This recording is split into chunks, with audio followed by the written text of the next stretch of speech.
zawhte in rule se zawhte in rule ei la khu zawhte in rule ei a ei thenge mo hei rule khu lian vak lova sen chai tok mel tho mai ati em ngam lo ni khu anhai chil ngam bi ko vak lo ni khu alulam khu ase to nge mani alulam khu se to nge hei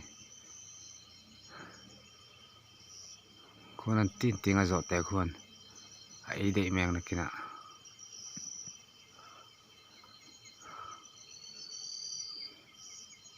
eng rul nge mani ton ni ase to eta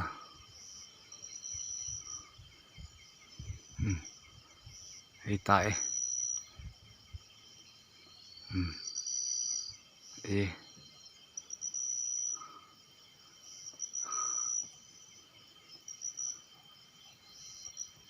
rul khu azal toni achai zai azal toni khu zawhte dei chu dei pakhat rong kal boka sakei ang deuh hi nia an che rang khopa rin ain an ei thei lo tur ma ti po hi an ei le mai zel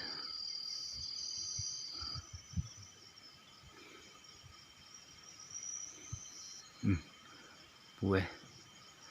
ei tamel mele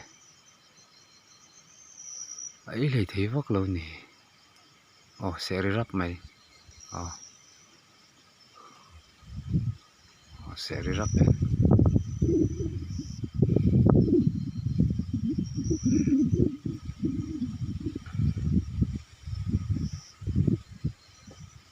có voi khat mu na ni zawhte in rule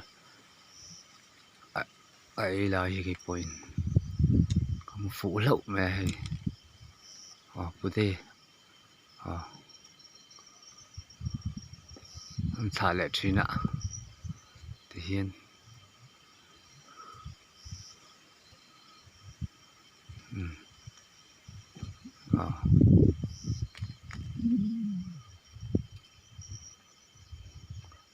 tikhian chai chenga apu dei mem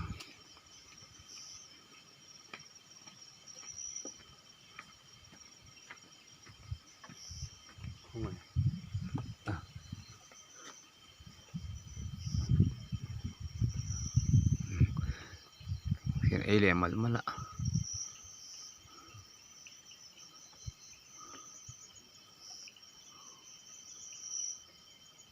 an se bor ki chu zawhte khin angam bik chia lo ani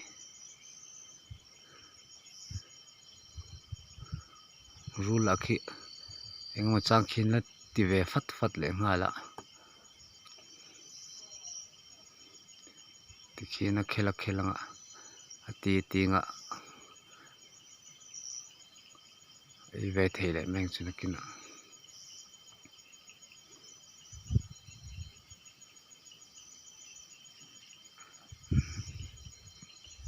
tleng ve zela rul ki tikhian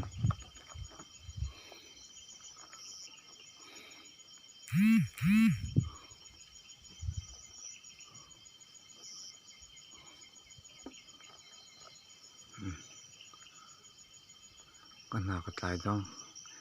ka sang thri meng ai zawh tho chu rin om khi